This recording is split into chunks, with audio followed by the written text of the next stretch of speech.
tell by the title of this video, I have been feeling so unmotivated, not only professionally, but in just other spaces of my life as well.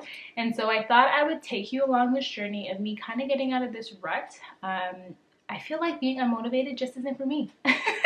Of course, we all go through this, we all experience this, but I don't like it in this space. And so I allowed myself to be unmotivated. I allowed myself the space to just chill, not put pressure on myself, and just go with the flow. But now I'm like, enough is enough. Let's get back to it. So started off the day a bit later today. I did want to wake up earlier, but I went to bed later. So of course, we're not off to the best start.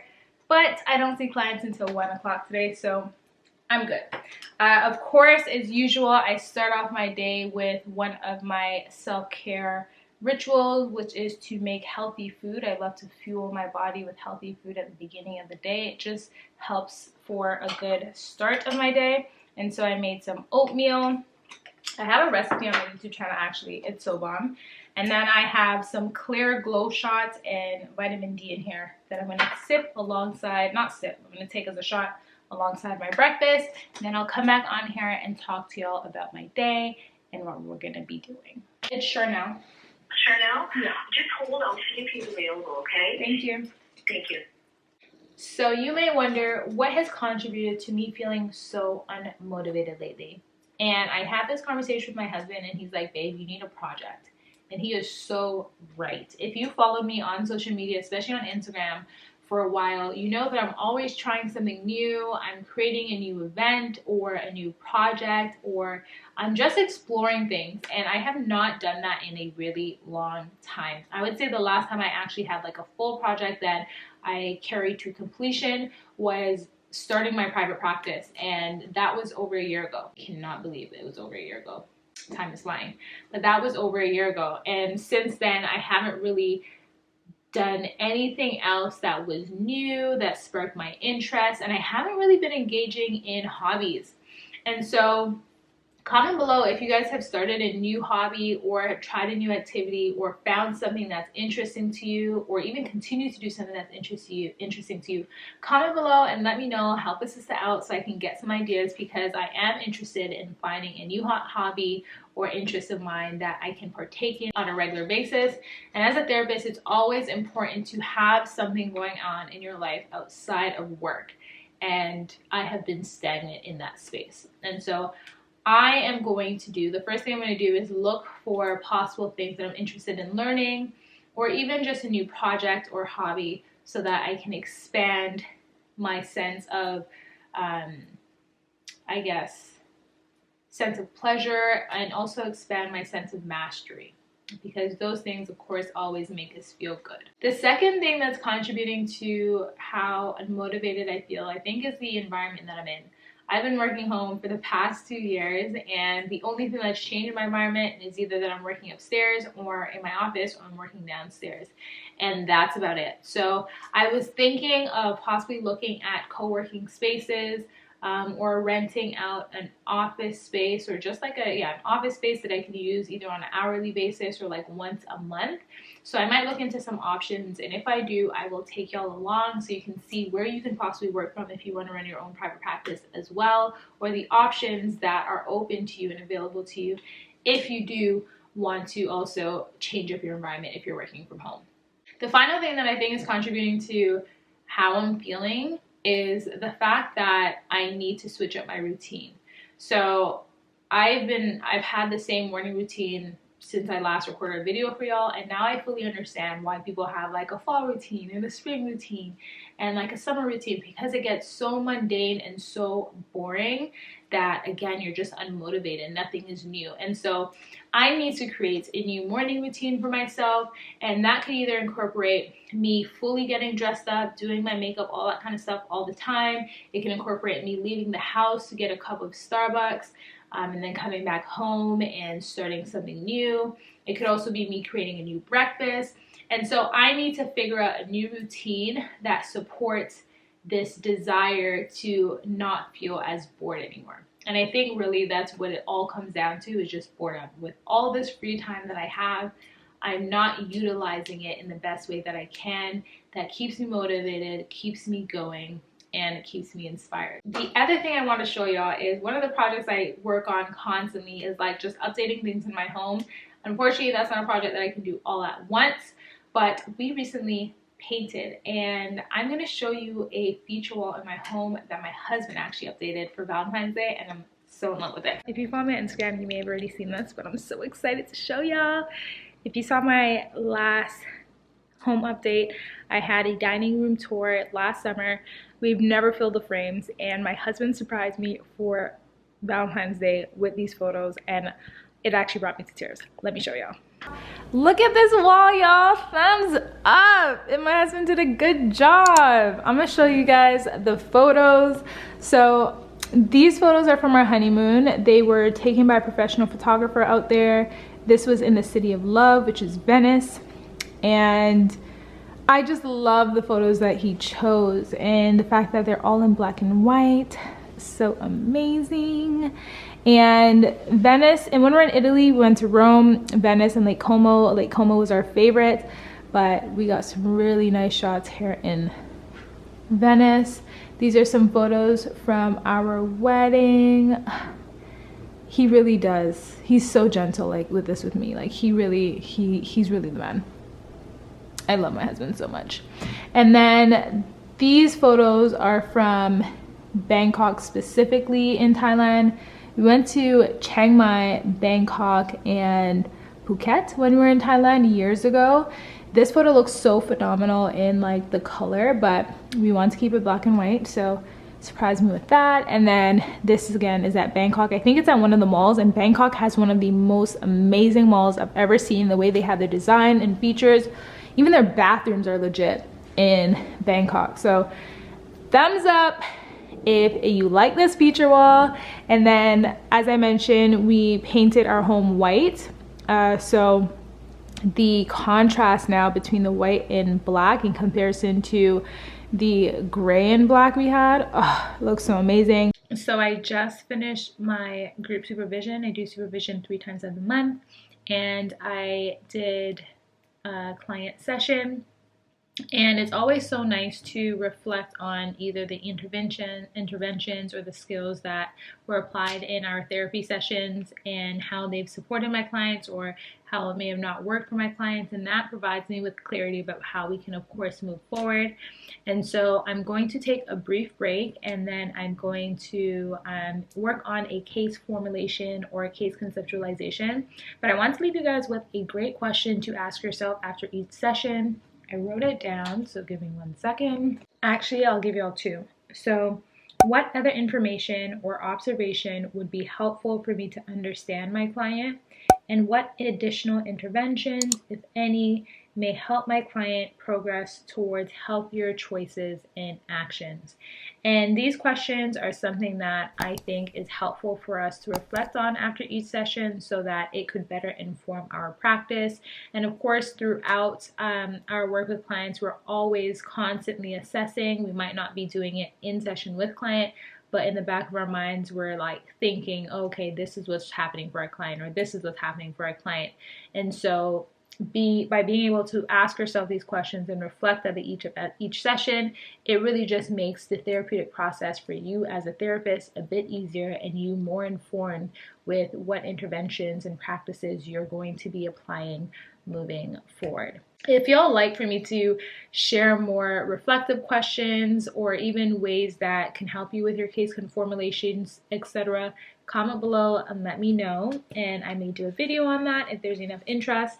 But I thought I would leave y'all with that, and I'm gonna go on break. But before I do, this is how bored I have been, guys. I've been playing this game called Township. It's actually loud.